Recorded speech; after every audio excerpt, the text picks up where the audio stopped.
الحكاية بتبدأ مع رهبان الشاولين وهم بيعزوا الأشخاص المساكين اللي ماتوا في الحرب ما بين الصين واليابان. بعد العزا الرهبان انطلقوا وسط أرض المعركة عشان يدوروا على الناجين، لكنهم حسوا باليأس لأن كل الناس ميتين ومفيش أي حد عايش إلا شخص واحد بس لقوه بالصدفة وسط التراب. لما الرهبان كانوا بيفتشوا المكان اتفاجئوا بكتيبة من الجيش الصيني منطلقة بسرعة ومتجهة للمدينة، وهنا بنقابل الراهبين كونج ونينج. الاتنين دول كانوا مشرفين على اللاجئين من الحرب وبيوفروا لهم اكل وشرب من مدرسة الشاولين. بس فجأة كتيبة الجيش اقتحمت السوق بدون سابق انذار. قائد الكتيبة اسمه الضابط ين، ووصل هو واتباعه لانه بيدور على الجنرال الياباني الهربان. طبعا كل الناس اتصدموا وحسوا بالرعب من اللي حصل، وهنا بنعرف ان الجنرال الياباني قرر يتسلل ويستخبى في مدرسة الشاولين لان الرهبان هيدافعوا عنه. لكن من سوء الحظ الضابط ين لمحه وامر جنوده يقتحموا مدرسة الشاولين من غير ما يحترم المكان. طبعا الرهبان اتعصبوا بشدة، حتى كونج وقف الحصان الخاص بين ومنعه من انه يدخل، وفي النهاية ين نزل من على الحصان وقاتل كونج وش لوش. في البداية الاتنين كانوا متعادلين لانهم ماهرين بالفنون القتالية، لكن نينج انضم لصديقه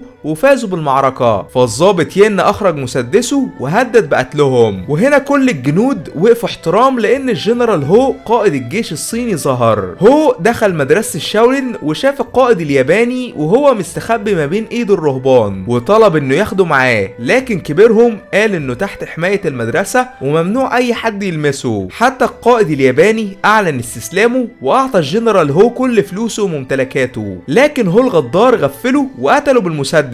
فالرهبان حسوا بالغضب من خيانته وشافوه وهو خارج من مدرستهم مع مساعده الضابط ين بدون ما يقتلوه لانهم بيحبوا التسامح والسلام. بعد ما القائد الياباني مات الجنرال هو والضابط ين عملوا احتفال كبير وتم تكريمهم من اهل المدينة. وهنا ين قال له ان في ضباط انجليز معاهم اسلحة متطورة وعايزين يعرضوها للبيع، فهو وافق على طلبه وانطلقوا في طريقهم. لكنهم قبل ما يوصلوا قابلوا الجنرال سونج واحد من جنرالات الجيش الصيني، لكنه بيكره هو وعايز يخلص عليه عشان ياخد مكانه. بعد ما هو وسونج انهوا كلام مع بعض الضابط ين جرب الاسلحة الانجليزية وانبهر بقوتها المدمرة، لكنه اول ما سأل عن السعر الضابط الانجليزي قال انه هيسلمهم الاسلحة ببلاش مقابل انه يبني قطر بيوصل للعاصمة الصينية. طبعا الجنرال هو اتعصب ورفض بشدة، اما الضابط ين وافق على طلب الانجليز. وهنا هو مسكه خنقه وقال له انت لو سمحت لهم يبنوا قطر بيوصل للعاصمة ممكن يخونونا في اي لحظة ويسرقوا كل اموالنا ويقتلوا رجالتنا. فين سمع كلامه وهو متضايق من تصرفه. بالليل الجنرال هو اتفاجئ ان بنته كانت بتلعب ووقعت على الارض، فزعق للخدم وفضل يهزر معاها ومع زوجته. ده غير انه اتفاجئ انها رسمت له رسمة جميلة وقالت انها بتحبه. لما هو كان بيضحك مع زوجته وبنته وبيقضي معاهم وقت ممتع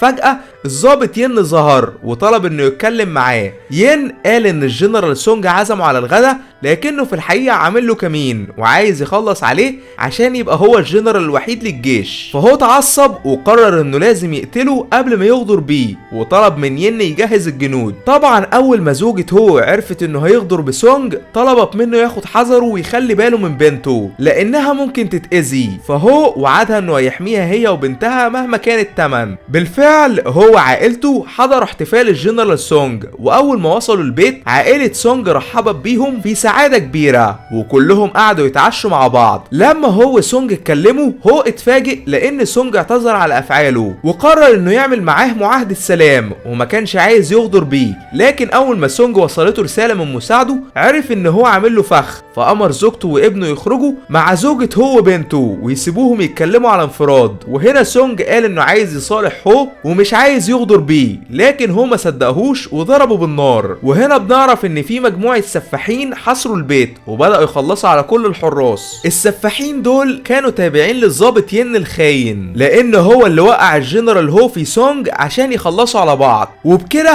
هيبقى الجنرال الرئيسي للجيش. للاسف السفاحين حصروا المكان كله وهاجموا عائلة هو وسونج بدون رحمة، فالجنرال هو استجمع قوته وانطلق عشان ينقذ زوجته وبنته. ده غير انه استخدم مهاراته بالفنون القتالية عشان يشق طريقه وسط السفاحين. وهنا بنعرف ان زوجته فقدت فقدت الوعي وهي بتدافع عن نفسها. اما بنته حست بالخوف وجريت بعيد. طبعا هو حاول ينجو بحياته لكنه اتفاجئ ان قائد السفاحين بيطارده وما كانش عايز يسيبه في حاله، ومع ذلك استمر في الجري لحد ما لقى بنته اخيرا واخدها في عربيه بحصان وانطلق بيها وسط الجبال. لكن قائد السفاحين تتبعه بدون توقف وفضل يخبط في عربيته لحد ما كانت هتقع مع بنته على الصخور. وهنا هو استخدم اخر جزء من طاقته وقفز بشجاعه عشان ينقذ بنته. اما السفاح افتكر انه مات لانه ما كانش لاقي ليه اي اثر. في النهايه هو نجا باعجوبه مع بنته. اما زوجته زحفت لحد ما وصلت لمدرسه الشاولين وفقدت وعيها على الابواب. تاني يوم الجنرال هو اخد بنته وراح جري لمدرسه الشاولين عشان يداوي جروحها. واول ما الرهبان شافوها بداوا يعالجوها باستخدام الابر الصينيه. ده غير ان زوجته هي كمان فاقت من الغيبوبه وجريت عشان تطمن على بنتها. بس للاسف بنته هو قضت الليل كله في البرد وحالتها الصحيه كانت سيئه جدا، لكنها قبل ما تموت ودعت والدها ووالدتها اللي فضلوا يعيطوا وترجوا الرهبان ينقذوا حياتها بس بدون فايده. وهنا الجنرال هو فقد اعصابه ودخل في حاله غضب هستيريه بسبب وفاه بنته. حتى زوجته لطخته بالقلم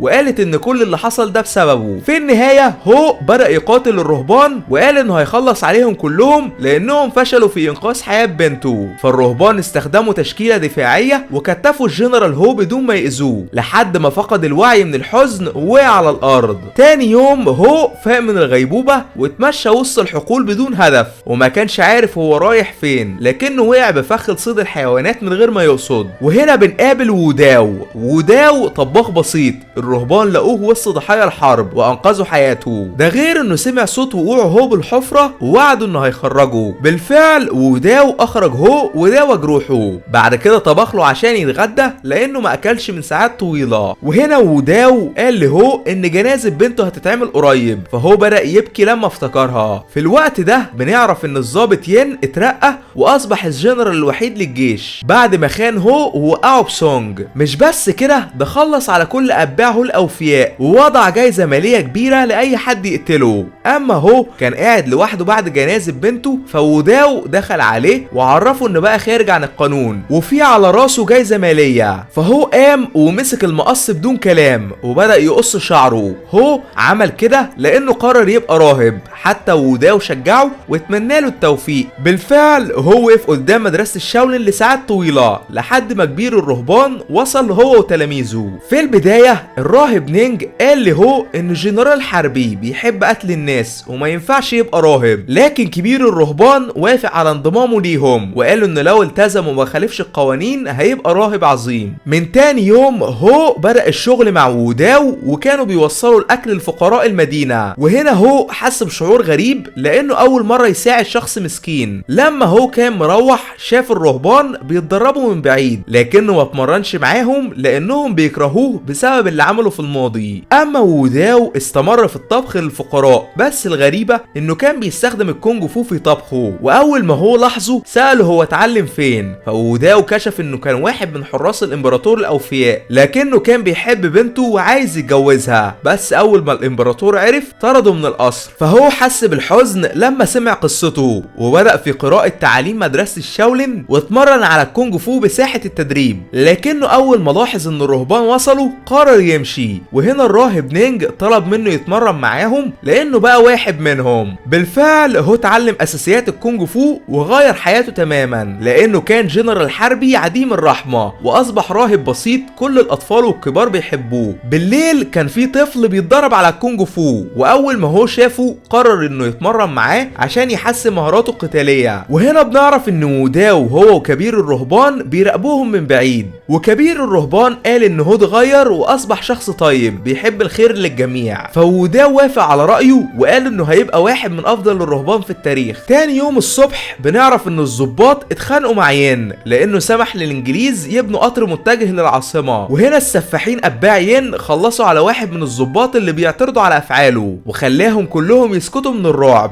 بالليل هو الراهب نينج عرفوا من الفقراء ان في شباب مختفيين ومش لاقيين ليهم اي اثر، الاخضر، فهو انطلق عشان يدور عليهم وسط الغابة، وبالصدفة لمح اشخاص كتير ميتين وسمع الجنود وهم بيعذبوهم، فخرج فجأة واظهر نفسه. طبعا الجندي اترعب منه لانه كان جنرال الجيش، واخد نفسه وجري عشان يبلغ ين انه لسه عايش. بعد ما الجنود مشيوا، هو عرف من الاسرى ان ين الندل وافق على بناء قطر متجه للعاصمة عشان يساعد الانجليز، وبسبب كده في شباب كتير اتخطفوا من اهلهم واضطروا يشتغلوا غصبا عنهم في بناء قضبان القطر. فهو حس بالغضب واخد كل الشباب المتوفيين ورجعهم القرية من جديد، لكنه اول ما وصل اتفاجئ بامهات الشباب وهم بيعيطوا عليهم بحرقة شديدة، وما كانش عارف يتصرف ازاي. تاني يوم كبير الرهبان اعلن ان هو تخطى كل الاختبارات واصبح راهب في مدرسة الشاولين بشكل رسمي، فهو بكى من الفرح لانه حقق هدفه اخيرا. تاني يوم جيش كامل من الجنود هجموا على القرية، وكان معاهم ين الخاين لانهم عرفوا ان هو لسه حي وجايين يقبضوا عليه، فهو قال للرهبان انه هيسلم نفسه ليهم من اجل انقاذ حياة الناس الابرياء. وهنا نينج وباقي الرهبان حيوه على شجاعته. بالفعل ين اقتحم مدرسة الشاولين بدون سابق انذار وبدأ يدمر كل حاجة في طريقه، لكن فجأة هو ظهر مع كبير الرهبان، واول ما شاف ين لطخه بالقلم لانه خانه وتسبب في موت بنته. طبعا ين الندل اتعصب وقال له انه هيخليه يندم على اللي عمله. بعد كده اخده معاه وخرج من مدرسة الشاولين بدون كلام. بالليل ين اتكلم مع هو وقال له انا اتعلمت منك كل حاجة اعرفها، لكنك كنت بتستهزأ بيا لاني ضعيف. بعد كده مسكوا ضربوا بدون رحمة، ده غير انه احضر زوجته في قفص وقال انه اخدها رهينة من ايام طويلة. طبعا هو حس بالحزن واعتذر لزوجته على كل حاجة حصلت لان هو السبب. في الوقت ده الرهبان راقبوا جنود الجيش وهم بيخطفوا الشباب عشان يشغلوهم في بناء قضبان القطر الانجليزي، وقدروا انهم يغفلوا الحراس وهجموا بسرعة البرق ونزلوا فيهم طحن بدون رحمة. لكن فجأة السفاحين اتباع ين ظهروا وانضموا للقتال. اما ين حاول يغرق زوجة هو قدام عينيه عشان يعذبه اكتر واكتر، لكن من حسن الحظ في ضابط ظهر وطلب من ين يحضر باسرع وقت لان الرهبان هجموا على الجنود. وهنا هو استغل الفرصة وانقذ زوجته من الغرق على اخر لحظة. في الوقت ده الرهبان قتلوا بكل ما عندهم، لكن قائد السفاحين كان ماهر جدا، فنينج اخرج اصدقائه من ارض المعركة ووقف يقاتل لوحده زي الاسد. وهنا ين ضربه بالنار لكنه فضل عايش وقاتل لحد اخر نفس عشان يمنع الجنود من الوصول للرهبان، فين نزل فيه طحن باستخدام السكاكين لحد ما خلص عليه تماما. تاني يوم بنعرف ان كبير الرهبان اتمسك رهينة، وهنا ووداو واطفال الشاولين اخدوا اكل من اجل تقديمه للجنود عشان يحرروا كبير الرهبان. في البداية الجنود حاولوا يمنعوا الاطفال وضربوا عليهم نار، لكن الاطفال قالوا انهم مش عايزين يأذوا اي حد، وفي النهاية الجنود صاحبوهم واكلوا منهم. لكن فجأة في ضابط ندل ظهر وضرب نار على كل الجنود اللي تعاونوا مع اطفال الشاولين وامرهم بالهجوم عليهم وعلى ووداو. وهنا ووداو اظهر مهاراته الاسطورية في الفنون القتالية وبدأ يحارب عشرات الجنود لوحده، ده غير انه كان بيدمج فن الطبخ مع الكونج فو، وقدر انه يمسك الجنود يروق عليهم بضرباته السريعة وهجماته المدمرة. في النهاية ووداو انتصر وحرر كبير الرهبان من الاسر بمساعدة الاطفال. في الوقت ده اهل القرية حسوا بسعادة لان الرهبان رجعوا بعد ما حرروا الاسرى. وهنا هو قال للجميع انه زمان كان جنرال فاسد بيحب القتل والدم، لكنه اتغير واصبح طيب وبيحترم الفقراء والضعفاء، ووعد الناس كلهم انه هيدافع عنهم لاخر نفس. بعد كده راح لوداو وطلب منه يبقى دراعه اليمين في الحرب ضد ين واتباعه، فوداو وافق على طلبه.